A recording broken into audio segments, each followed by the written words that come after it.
This is literally one of my favorite case studies that I've ever done. Mark's testosterone levels nearly doubled just by doing this protocol in 6 months. This was a male who was in his 50s. He had struggled to lose weight. He had worked with various trainers, health coaches. No matter what he did and how hard he worked out and how much he dieted, nothing would work. So Mark is 62 years old and he's a high performer. He works as an executive coach. And when he came to my practice, he had worked with various coaches trying to lose weight, put on some more muscle. But despite all of the bulking protocols, the cutting protocols, he would get negligible changes in his aesthetics. Not only that, Mark struggled with chronic gut issues for over a decade of his life. And despite seeing various conventional practitioners, he was unable to resolve and get to the root cause of his chronic bloating, loose stool, and a lot of the joint pain that he was experiencing. So when Mark came to me, he was sitting at around 190 pounds. And when we ran his labs, looking at his hormones here, you can see his testosterone was very suppressed. Now, by conventional reference ranges, of course, he does fall into the in the range.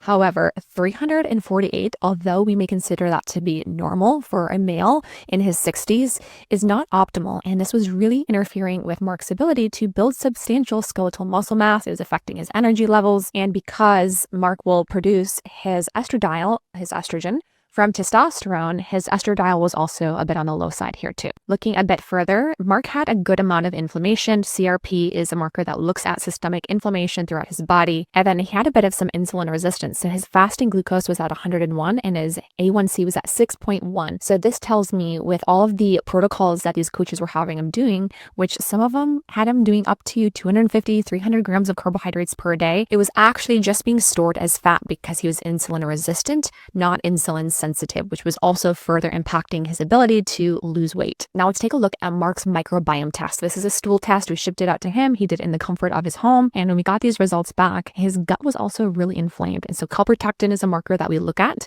for inflammation in the gut. His immune system was also really suppressed in his gut. Now, 70% of our immune system is actually localized in our gut. And our immune system can become suppressed when we have dysbiosis and imbalance in the good or the bad bacteria in our gut, when we have pathogens, things like parasites and other overgrowths. And so this was something we really needed to take note on. And then looking a bit further at Mark's stool test, he tested positive for a parasite called Giardia, which explains a lot of his chronic gut issues that he had been experiencing, as well as his loose stools and chronic bloating. Not only that, Mark also had a lot of opportunistic bacteria overgrown. Opportunistic bacteria are types of bacteria that can be more inflammatory to the gut microbiome and lead to a lot of health issues. And so you can see here, a lot of these bacteria that are gram-negative actually can cause a lot of inflammation in the gut. They release a good amount of endotoxins, and especially when you have leaky gut or intestinal permeability, this can actually cause toxins to flood throughout the bloodstream, further creating systemic inflammation throughout the body, which is also what we did see here with Mark. So let's talk about the protocol that we did for Mark here. We did a 3-phased approach to help him heal his gut and optimize his hormones. The first phase was focused more on eradicating a lot of the overgrowth. So we did an anti-parasitic treatment. We did various amounts of herbs to eradicate a lot of the overgrowths in his gut.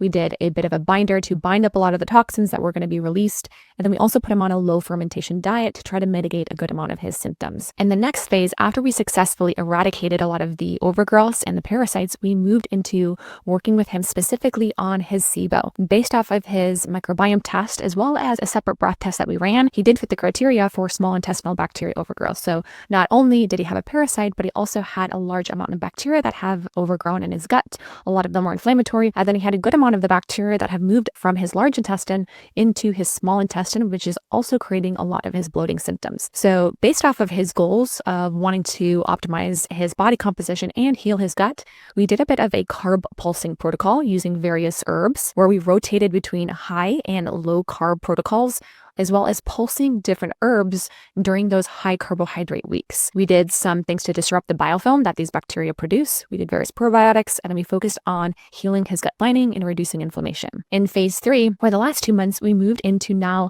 switching from gut healing into gut health. So we got him going on some key targeted probiotics to help rebuild back up his microbiome. We continue to focus on repairing his gut lining. We did further anti-inflammatory support, and then we moved him into detoxification. And the results that we got back back from this protocol were astounding, not only on his symptoms, but also on his labs. So just by addressing the parasite overgrowths in the SIBO and healing his gut and working on his metabolic health, we almost doubled Mark's testosterone. Just want to remind you, Mark is in his 60s, so this is virtually unheard of without the use of hormone replacement therapy. And if we look here at Mark's symptom scores and improvements, we can see incredible improvements with loose stool going from a 9 to a 0, his bloating going from a 10 to a 3, and he was finally able to lose weight. Once we addressed his gut, he went from 190 pounds down to 178 pounds. That is 12 pounds of fat loss that Mark was unable to achieve through typical coaching protocols. So the main lesson here with this case is hormonal imbalances typically are not the root cause. I'm not against getting on hormone replacement therapy.